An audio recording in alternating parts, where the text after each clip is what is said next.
बच्चों, आज के इस वीडियो में हम वास्तविक संख्याओं की संक्रियाओं के अंतर्गत परिमेय तथा अपरिमेय के मध्य संक्रियाओं के बारे में जानकारी प्राप्त करेंगे। मतलब जब हम परिमेय और अपरिमेय के मध्य गणितीय संक्रियाएं करते हैं तब उससे किस प्रकार की संख्या हमें प्राप्त होती है। तो इसमें सबसे पहले मैंने लिखा है कि एक परिमेय संख्या एवं एक अपरिमेय संख्या का जोड़ या घटान अपरिमेय होता है। मान लिया हमने एक परिमेय संख्या है 2, एक अपरिमेय संख्या है वर्गमूल 3। जब हमने इसको जोड़ा, ये परिमेय है और ये अपरिमेय, तो जो ये पूरा होगा ये भी अपरिमेय ही होगा।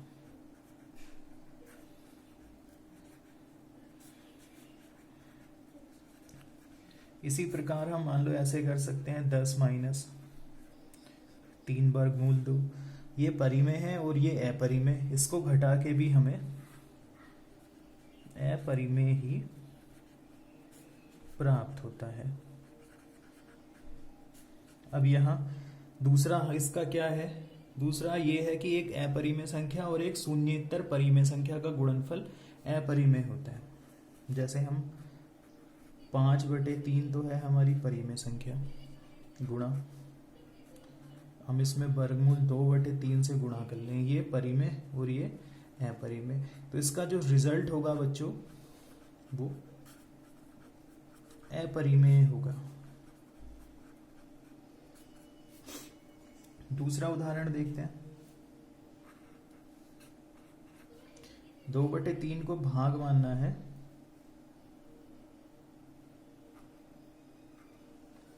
वर्गमूल 2/3 से, तो ये हो जाएगा 2/3 गुणा 3/वर्गमूल 2। 3 से 3 कटेगा, वर्गमूल 2 से 2 कटेगा, वर्गमूल 1, तो ये मिलेगा हमें वर्गमूल 2 और ये भी क्या होगा अपरिमेय। तो कुल मिला के अगर हम परिमेय और अपरिमेय के मध्य चाहे जोड़ करें, चाहे घटाना करें, चाहे गुणा करें या भाग करें, तो हमें हमेशा अपरिमेय ही प्राप्त। अब अगला है बच्चों, यदि हम दो अपरिमेय संख्याओं को जोड़े, घटाएं, गुणा या भाग करें तो हमें परिणाम परिमेय भी मिल सकता है और अपरिमेय भी मिल सकता है। जैसे हम इसका एक उदाहरण लेते हैं। ये है मान लो 6 वर्गमूल 5, इसको हमने गुणा की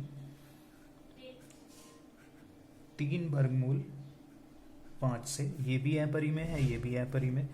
जब गुणा करेंगे तो 6 × 18 गुणा वर्गमूल 5 और गुणा वर्गमूल 5, 5 पंजे 25, 18 गुणा वर्गमूल 25, वर्गमूल 25 का मान 5 होता है, तो 18 पंजे 90। तो ये जो 90 होगा वो होगी परिमेय संख्या। वैसे अगर हम इसको जोड़ के देखें, 6 वर्गमूल 5 प्लस 3 वर्गमूल 5, तो यहां से 3 वर्गमूल 5 कॉमन आ जाएगा और बचेगा क्या 2 प्लस 1। 3 वर्गमूल 5 गुणा 3 मतलब 9 वर्गमूल 5। सीधे भी कर सकते हैं, वर्गमूल समान है तो 6 7 8 9 वर्गमूल 5, तो 9 वर्गमूल 5 ये होगा क्या अपरिमेय। तो इस तरह से परिमेय और अपरिमेय का योग व्यवकलन गुणा भाग वो अपरिमेय होता है। लेकिन अगर हम दो अपरिमेय संख्याओं के मध्य संक्रियाएं करेंगे तो वह परिमेय अथवा अपरिमेय दोनों में से कोई भी हो सकता है। बच्चों, अगला टॉपिक है वो है हर का परिमेयकरण।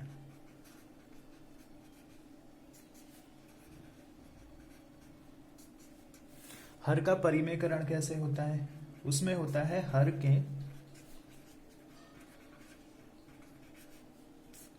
संयुग्मी से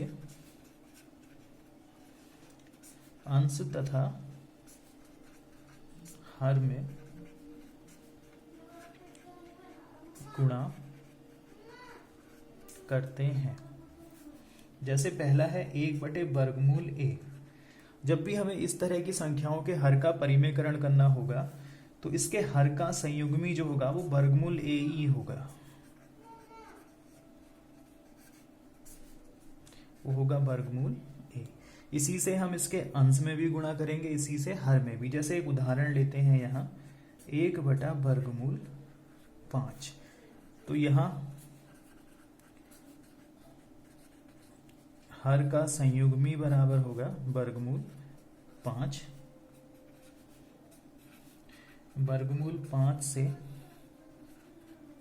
अंश तथा हर में गुणा करने पर। तो 1/वर्गमूल 5 ये अंश हर में गुणा हुई और इतनी ही संख्या की गुणा अंश में कर लेंगे। 1 की गुणा के साथ तो ये वर्गमूल 5 ही आएगा। वर्गमूल 5 और 5 की गुणा होगी 5। इस तरह से हम इसका उत्तर निकाल सकते हैं। दूसरा, एक संख्या ऐसी होती है जैसे वर्गमूल a प्लस वर्गमूल b। इसमें हर का संयुग्मी कैसे निकले? इसमें भी बहुत आसान होता है। वर्गमूल a और वर्गमूल बीच के बीच में लगा है प्लस, तो जो बीच का निशान होता है उसको बदल लेते हैं। तो हर का संयुग्मी होगा बच्चों वर्गमूल a माइनस वर्गमूल b। तो अगर ऐसी हो 1/वर्गमूल c माइनस वर्गमूल d, तब हर का संयुग्मी क्या होगा? वो होगा वर्गमूल c माइनस वाला है तो प्लस वाला। अभी इसका एक उदाहरण आपको बताते हैं। इसमें यहां हम एक प्रश्न लेते हैं, एक उदाहरण। जैसे मान लिया एक संख्या है 1/वर्गमूल 3 प्लस वर्गमूल 2 के हर का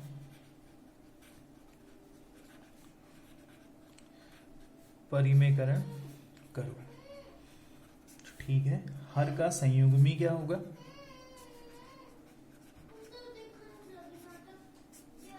यहां हर है वर्गमूल 3 प्लस वर्गमूल 2, तो हर का संयुग्मी हो जाएगा वर्गमूल 3 माइनस वर्गमूल 2। तो वर्गमूल 3 माइनस वर्गमूल 2 से अंश तथा हर में गुणा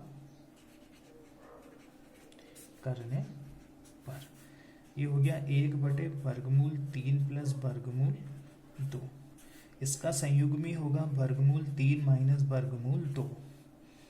यहाँ भी वर्गमूल 3 माइनस वर्गमूल 2।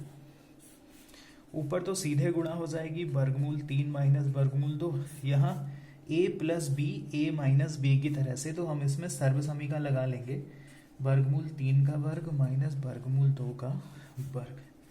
तो वर्गमूल 3 माइनस वर्गमूल 2 बटे आया 3 माइनस 2। 3 माइनस 2 मतलब 1। बस इस तरह से ये बच्चों हल हो जाता है। इससे आगे हम पढ़ते हैं घातांकों के नियम।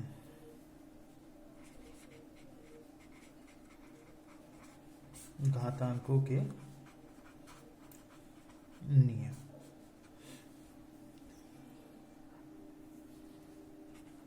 माना एक संख्या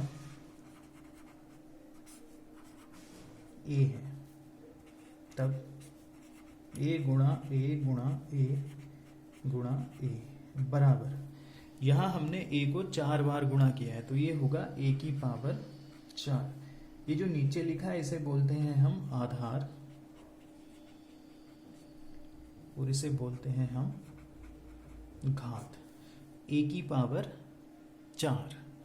अगर 5 बार गुणा करते तो a की पावर 5, 6 बार गुणा करते तो a की पावर 6।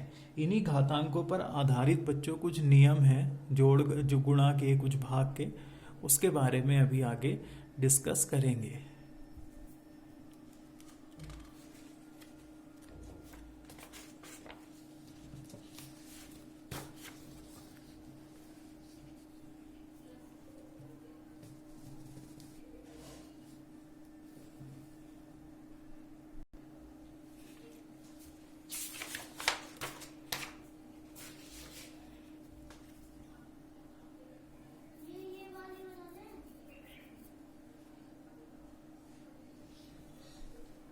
यदि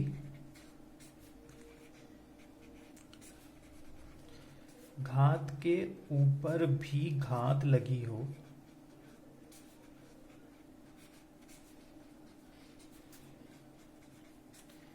तब हम घातों की गुणा करते हैं। जैसे a की पावर m और उसकी पावर n, तो ये बन जाएगा a की पावर mn, मतलब 2 की पावर 3 और उसकी पावर 5, तो ये बनेगा 2 की पावर 3 गुणा 5, 2 की पावर 15। और चौथा नियम होता है यदि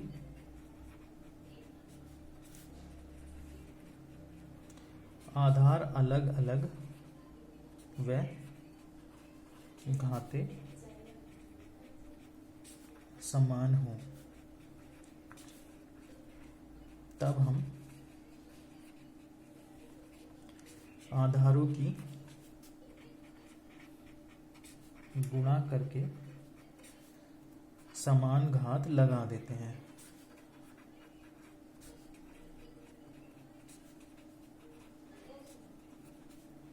फॉर एग्जाम्पल a की पावर m गुणा b की पावर m बराबर a b की पावर m। जैसे 2 की पावर 6 गुणा 3 की पावर 6 बराबर होगा 2 गुणा 3 की पावर 6, 2 तिया 6 की पावर 6। इस तरह से अब इससे आगे प्रश्नावली के कुछ प्रश्न बनाने की कोशिश करते हैं।